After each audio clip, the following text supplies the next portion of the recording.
I got to check the clock. Good evening, I am your warm-up speaker. I'm about to give you an 8-hour talk in 5 minutes, so if I'm really moving along here, bear with me. Yes, I spent 33 years as a police officer, that following my time, active duty time in the service. During that 33 years is what kind of catapulted me into Project Lifesaver. How did that happen?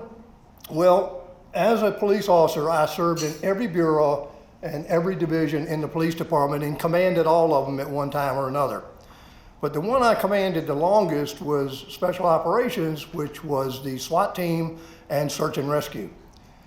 Well, in about I entered in 1968, and I understand a lot of you weren't even around then. But in about late to mid 1990s, we saw that we had an increase in searching for wandering Alzheimer's patients. The problem with searching for Alzheimer's patients is they don't act or perform like what we would call a normal person. In other words, they'll hide from you and they won't respond to their name. These searches started costing our department a tremendous amount of money and a tremendous amount of manpower. In one particular search, we searched for a 79-year-old Alzheimer's patient for 2 weeks. We used every resource known to modern man, including dogs, helicopters, horses, you name it. When the chief finally asked me to do a cost estimate on that search, that 2 weeks cost our taxpayers over $430,000. And unfortunately, we found the man deceased. And that was the story that we kept running into. We kept finding these people or not finding them, which was even worse. Now, one of the worst things in the world is commanding a search and having to go tell the family either you found them, however, or we can't find them and we're going to have to cease the search. And then they turn up in your search area about 2 months later, tragically deceased. Not only is it embarrassing, but it's very hard to explain or even to imagine how you feel about those kind of things. Well, in 1998, I received a brochure in our departmental mail, and it was on wildlife tracking. Yeah, you watch National Geographic. We put things on birds and fish, and we can follow them anywhere. Well, it hit me, if we can do that with animals, why can't we identify these people that we know will most likely wander and become lost and be able to track them and pick them up and bring them back? Well, I started floating that idea to a couple of people, and you know what the response was. I was crazy. I had just come out of the loony bin. What in the world was I thinking? Well, as my wife will probably tell you, I am just hard-headed enough that it didn't matter. I was going anyway.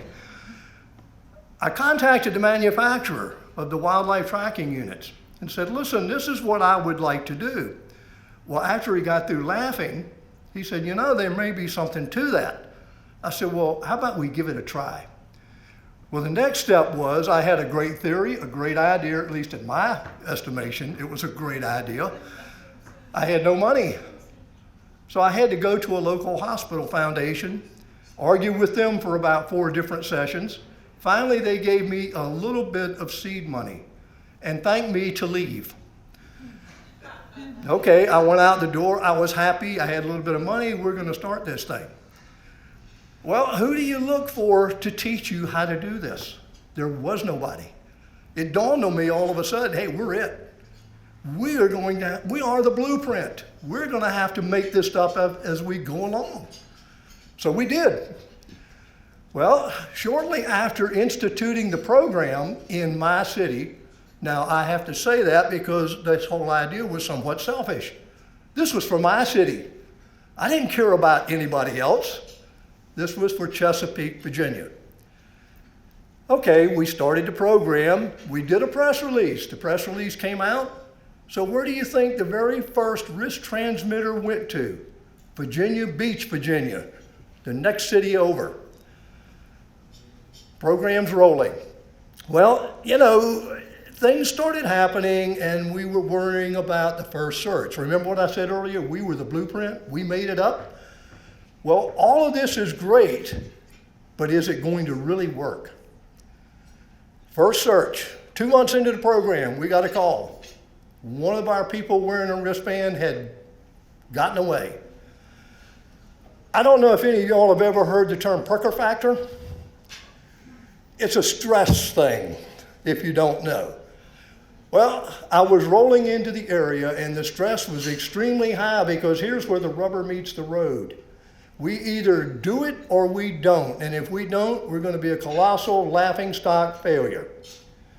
Well, as we rolled in, I started getting a signal from his wristband, which relieved the stress tremendously.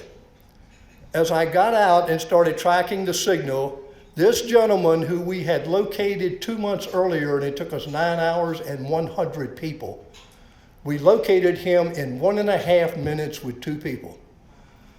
He was in a locked closet. Thank you. He had gone across the street into an apartment complex, into a storage closet under the stairs, and locked the door. If any of y'all have ever been on a search, you can imagine how long it would take to locate it. Now, how does it work? It uses a radio transmitter that fits on the wrist. Each radio transmitter has its own separate frequency. So if I'm looking for an individual, I tune in to the frequency assigned to them and track that radio signal. Now, many of you would probably say, well, how about GPS? I could talk for another 8 hours on GPS, but we'll talk about that offline. But this is not the kind of thing we use for this application. So, this is kind of the story of Project Lifesaver. Now, it is a nonprofit 501c3. I created that when I first started. Then you may ask, and I'm losing my train of thought here, so stay with me. Where is it now? Well, other people started hearing about it. It's like I described the horse that got out, and I'm still trying to catch up with it. Right now, Project Lifesaver has expanded to over 1,800 agencies. We work with law enforcement and public safety. But the number that I am most proud of is that the Project Lifesaver members have rescued over 4,000 people without a failure.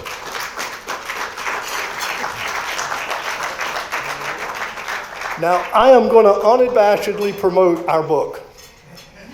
And you can learn a lot more about Project Lifesaver and all the things and how we had several for-profit companies try to take it away from us, which went into a lot of litigation and a lot of heartburn.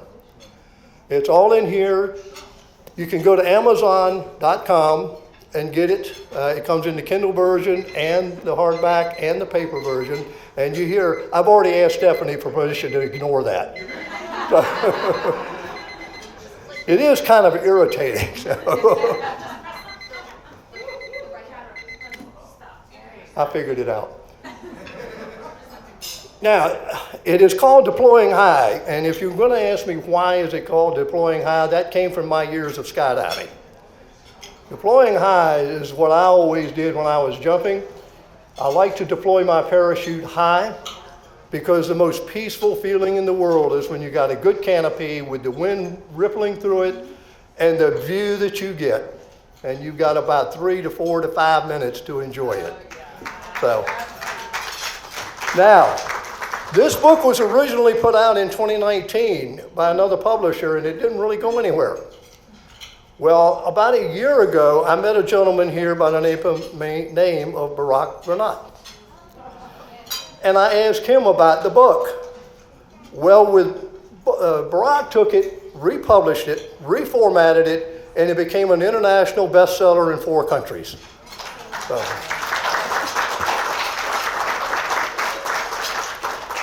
So that in mind, I'm going to ask Barack to come up here. I'm going to steal a couple of minutes.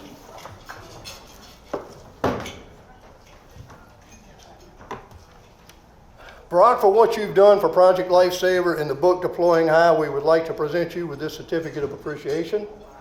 Wow, thank you. And thank you very much. Okay. Thank you.